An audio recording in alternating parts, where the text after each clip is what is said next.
ভারতকে বিশ্বগুরু করতে পেরে এবার সার্থক হয়েছে আরএসএস, এমনই দাবি করলেন সংঘ প্রধান মোহন ভাগবত। দিল্লির অনুষ্ঠানে ব্যাখ্যা করলেন হিন্দু শব্দের সারমর্ম, দেশের রক্ষায় সবাইকে ঐক্যবদ্ধ হওয়ার আহ্বান জানিয়েছে আরএসএস প্রধান। জানব বিস্তারিত, আমাদের সঙ্গে যুক্ত হয়েছে প্রতিনিধি সৌম্য মুখোপাধ্যায়। সৌম্য, কি বললেন? দেখো, আরএসএস এর শতবর্ষ পূর্তি অনুষ্ঠান হবে বিজয়া দশমীতে। এবার মূল অনুষ্ঠানের আগে বিভিন্ন ধরনের অনুষ্ঠান গোটা দেশ জুড়েই করা হচ্ছে। আর দিল্লির বিজ্ঞান ভবনে গতকাল থেকে 3 দিনের একটা বক্তৃতা সিরিজ শুরু হয়েছে। এই বক্তৃতা সিরিজের উদ্দেশ্য হচ্ছে যে আরএসএস সম্বন্ধে বিভিন্ন রকমের ধারণা আছে গোটা পৃথিবী ব্যাপী, কিন্তু আরএসএস আসলে কি সেই জিনিসটা সম্বন্ধে মানুষ খুব একটা জানে না।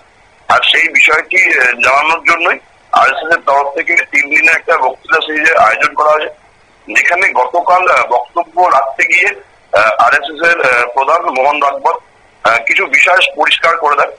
তিনি পরিষ্কার করে দেন হিন্দুত্ব শব্দের সারমর্ম নিয়েও।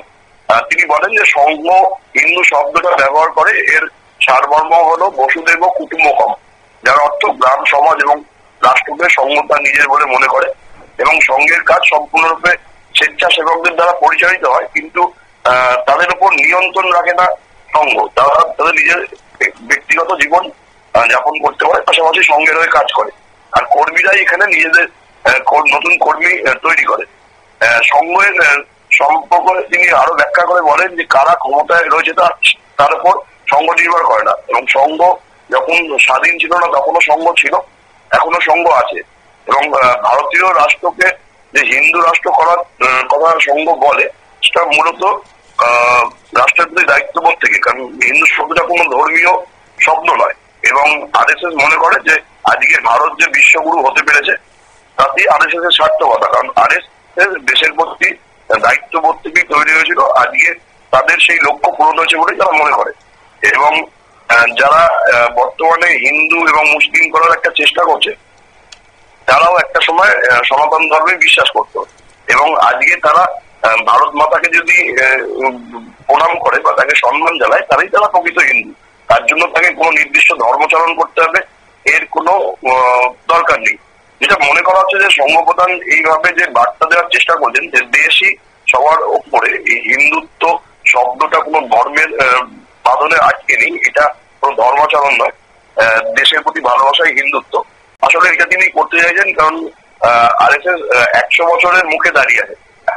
100 বছরের পরে আরএসএস কি করতে চাইছে সেই বিষয়টি মোহন ভাগবত ব্যাখ্যা করার কিছুটা এই বক্তৃতা সিরিজের চেষ্টা করছেন, যা দেখে বোঝা যাচ্ছে যে আগামী দিনে যে হিন্দুত্ববাদের কথা উগ্র হিন্দুত্ববাদীরা বলতো, বা হিন্দু রাষ্ট্র তৈরির কথা উগ্র হিন্দুত্ববাদীরা বলতো, তার থেকে একটা আলাদা লাইনে হাঁটতে চাইছে রাষ্ট্রীয় স্বয়ংসেবক সংঘ। এবং তারা চাইছে যে দেশকে প্রতি ঐক্যবদ্ধ ধারণা তৈরি করে দেশকে আরো শক্তিশালী করতে, এবং যেটা লক্ষ্য আছে যে 2050-এর মধ্যে অর্থনৈতিক ভাবে ভারত যাতে পুরোপুরি স্বাবলম্বী হতে পারে, এবং আজকে ভারত বিশ্ব অর্থনীতিতে 4 নম্বর জায়গায় রয়েছে, সেখান থেকে আরো এগিয়ে যেতে পারে, সেই লক্ষ্যেই সংঘ কাজ করছে বলে তিনি উল্লেখ করেন। আর এই জন্য তারা দুটো পথ নিয়েছে বলে তারা জানান, যে সমাজের উন্নয়নের জন্য তারা কাজ করছেন, আর দ্বিতীয় হচ্ছে তাদের সামাজিক কাজে অনুপ্রাণিত করা। শতাব্দী, ধন্যবাদ। অর্থাৎ সংগঠনের শতবর্ষ উদযাপনে বিভিন্ন প্রশ্নের স্পষ্ট উত্তর দিলেন আরএসএস প্রধান মোহন ভাগবত। তিনি বলেন যে সম্প্রীতির সঙ্গে একসঙ্গে চলাই হচ্ছে হিন্দু পথের সারাংশ, এবং সেই নিয়ে নতুন দিগন্তের 3 দিনের শীর্ষ বৈঠক আয়োজন করা হয়, এবং সেই বৈঠকেই সকলকে ঐক্যবদ্ধ হওয়ার আহ্বান জানান মোহন ভাগবত। নিয়ে নিচ্ছি ছোট্ট একটি বিজ্ঞাপন বিরতির সঙ্গে থাকুন।